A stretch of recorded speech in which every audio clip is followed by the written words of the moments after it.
Good evening. The DUP leader Arlene Foster has said she would like to see the scrapping of the Assembly's veto mechanism that has been used by her party and others to block various legislation. A petition of concern, as it's called, was originally designed as a way to safeguard the rights of minorities, but its use has become controversial. Our political correspondent Stephen Walker reports. Under the Good Friday Agreement, any vote in the Assembly can be made dependent on a petition of concern if it's supported by 30 MLAs. It means the motion will only pass if it has cross-community support. The purpose is to protect one community from legislation that would favour another. Over a 5-year period from 2011 to 2016, 115 petitions of concern were used. The DUP signed 86 petitions. The SDLP and Sinn Féin signed 29. The Green Party endorsed 4, Alliance 3 and the Ulster Unionists 2. Today, Arlene Foster made it clear what she wanted to see happen. We talk a lot about the petition of concern, and our opponents talk a lot about the petition of concern. We would actually like to see the petition of concern got rid of for everything, but I think our opponents would like to keep it for the things that they want to use a petition of concern for and not allow us to use it. I think what we need to talk about, maybe after the election, is getting rid of the petition of concern altogether. So why has Arlene Foster said this today?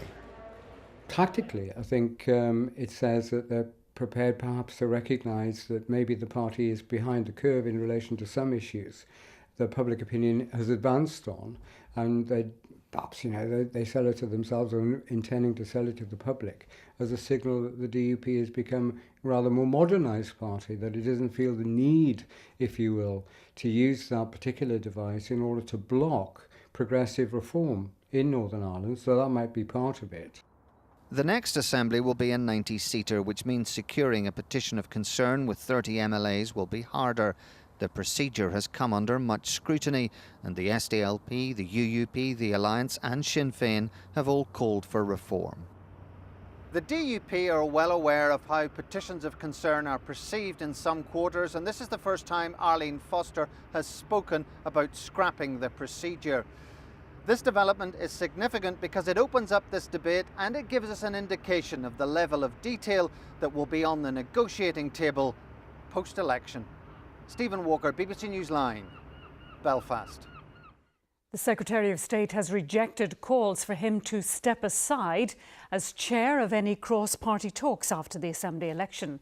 Sinn Féin and the SDLP have claimed that recent comments from James Brokenshire on the legacy of the Troubles mean he cannot be an honest broker in negotiations. He's been speaking to Mark Devonport, our political editor. As Secretary of State for Northern Ireland, I take the lead responsibility for the UK government, and I very much look forward to getting into discussions with the parties immediately following the election on the 2nd of March, doing all that I can to support work to get us back into devolved government. That is my absolute priority and what I'm determined to help achieve. So you don't accept the argument from nationalists and indeed from the former Justice Minister David Ford that you've called your impartiality into question by some of your recent comments on the legacy of the Troubles? Well, I'm very clear on legacy issues that what we need to do is to get on with delivering on Stormont House, on getting those legacy institutions up and running, and that remains my view, remains very much the view of the UK government, and actually getting into discussions so that we can take that forward. A councillor has resigned from the Ulster Unionist Party over her leader's voting tactics in the forthcoming Assembly election. Mike Nesbitt said he would give his second preference vote to the SDLP ahead of other Unionists. Carol Black, a member of Armagh, Banbridge and Craigavon Council, said the whole ethos of the party had been destroyed.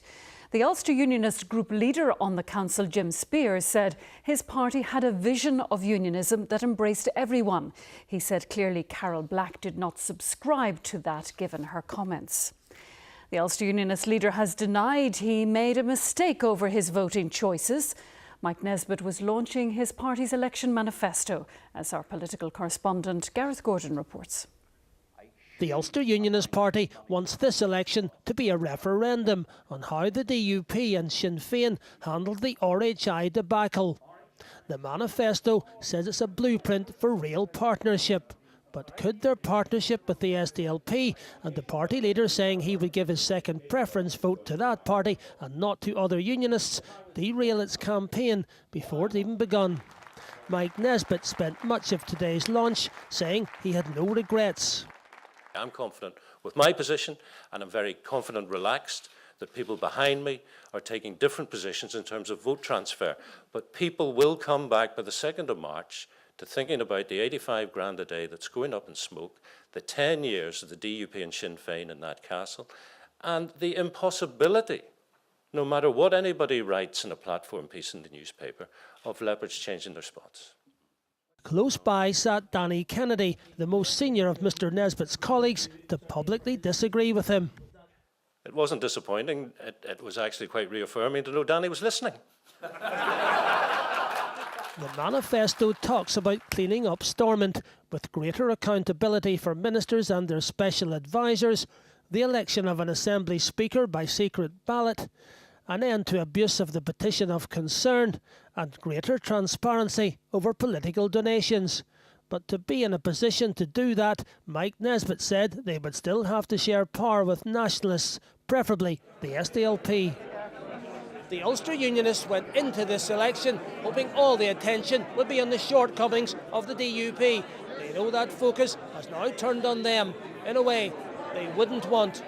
Garth Gordon, BBC Newsline, Belfast. And the BBC Spotlight programme will be looking at the future of the Assembly. That's immediately after this programme. The value of the average home in Northern Ireland increased by 6%, or about £7,000 last year.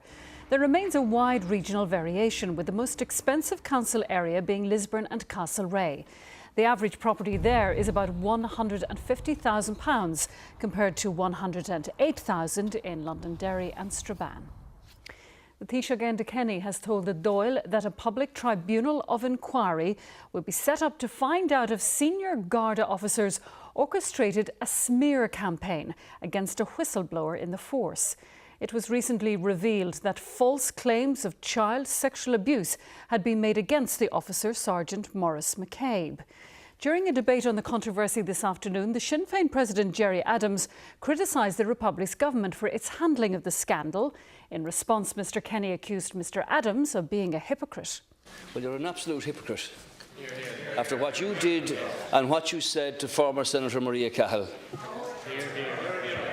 And what you did and didn't do in respect of safe houses, on safe houses this side of the border, where sexual abuse was conducted by members of your organisation on young men. You are an absolute hypocrite. Absolutely hypocrite. On tomorrow's BBC Newsline, we talk to Jonathan Ray. This year, the Ballyclare man will try to become the first rider to win the World Superbike Championship 3 times in a row. That's how I'm going to attack the year, not thinking about momentum or 3 in a row or whatever. We're going to think about this as a new year, new challenge, new rivals, and it's going to be exciting. That's tomorrow evening on BBC Newsline at 6:30. The weather forecast is next with Cecilia Daly. Hello there. It's looking milder for the rest of the week. Temperatures are on the rise and it's not likely that there'll be any frost over the next few nights either. No frost tonight. Most places becoming dry for a while as well. Some breaks in the cloud, but there'll be some thicker cloud and some more rain and drizzle moving up from the southwest before morning. So yes, expect some rain tomorrow. Keep the umbrella handy, but it's by no means a wet day. It will start fairly wet in many places though, with some rain and drizzle more on than off through the first half of the morning anyway, but that starts to nudge away and moves into western Britain. So for many western areas of England, Wales and Scotland, it will be dull and damp. Northeast Scotland looks like it should stay fine through daylight hours, and this zone of moistness will move eastwards through the day. The Republic of Ireland brightening up at times with a few showers, and in Northern Ireland there will be some bright spells around tomorrow afternoon, a few showers but more dry than wet weather, although it looks like it will turn rather wet and blustery across the northwest late in the day. 10 or 11 degrees, that compares to 7 or 8 today, so it should feel noticeably milder. A bit wet to start with on Thursday, but then drying up and brightening up for a while with some sunshine, temperatures in double figures and some more wet weather later in the day. So it's changeable but mild through the rest of the week. And that was BBC Newsline. Good night, sleep well.